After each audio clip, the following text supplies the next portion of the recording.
विद्यार्थ्यांचं अपहरण करून बेदम मारहाण करण्यात आलेली आहे। बीडच्या अंबाजोगाईतला हा सगळा धक्कादायक प्रकार आहे। चौघांविरोधात या सगळ्या संदर्भात गुन्हा देखील दाखल करण्यात आलेला आहे। आरोपी भाजपचे नेते नंदकिशोर मुंदडांचे निकटवर्तीय असल्याची देखील आता बातमी समोर येते।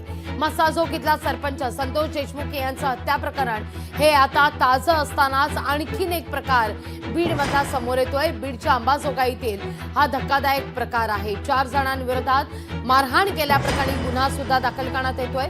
विद्यार्थ्याचं अपहरण करून बेदम मारहाण करण्यात आलेली आहे।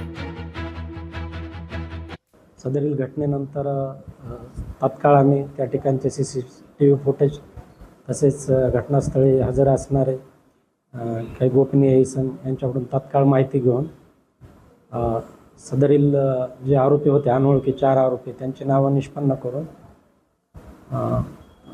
त्यातील 3 आरोपींना तात्काळ अटक केलेली आहे आणि तसेच जखमींना जो जखमी होता संदेश सावंत यास उपचारकामी यासाठी रुग्णालयात भरती केलेलं आहे।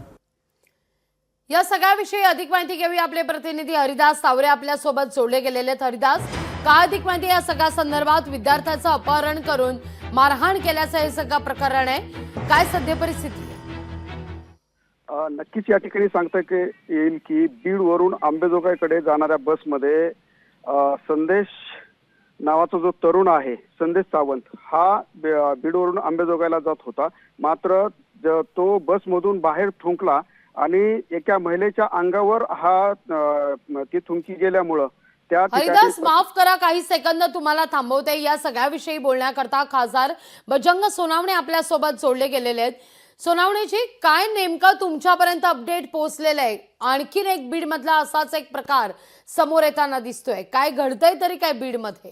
ही घटना निंदनीय आहे की जी बीडच्या बाबतीत आज आणखी परत काल एक विषय समोर आला।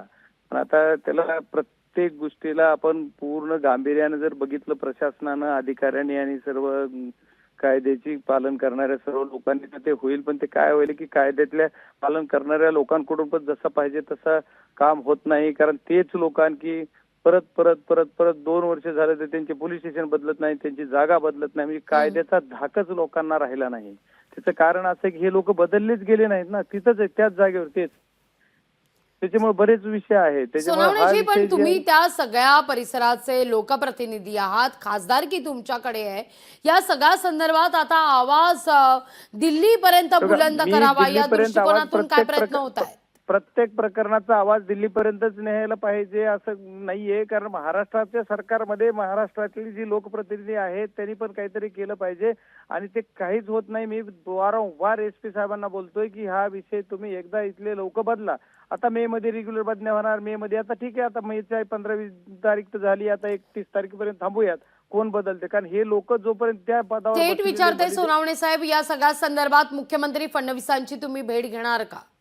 100% घेणार आहे। मी मागच्या 15 दिवसापूर्वी पण त्यांची भेट घेतली होती 1-2 विषय धरून। आता मी परवा त्यांची वेळ कालच मागितलेली आहे। त्यांची वेळ ज्यावेळेस मिळेल मला परवा बहुतेक 99% मिळणार आहे, परवा मी त्यांना भेटणार आहे आणि हा विषय आणखी परत त्यांच्या कानावर टाकणार आहे।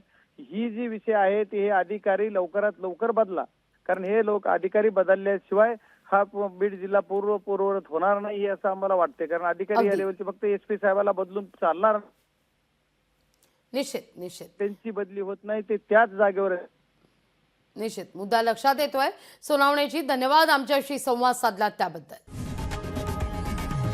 लोकशाही मराठी ऐका, पहा, जागरूक रहा।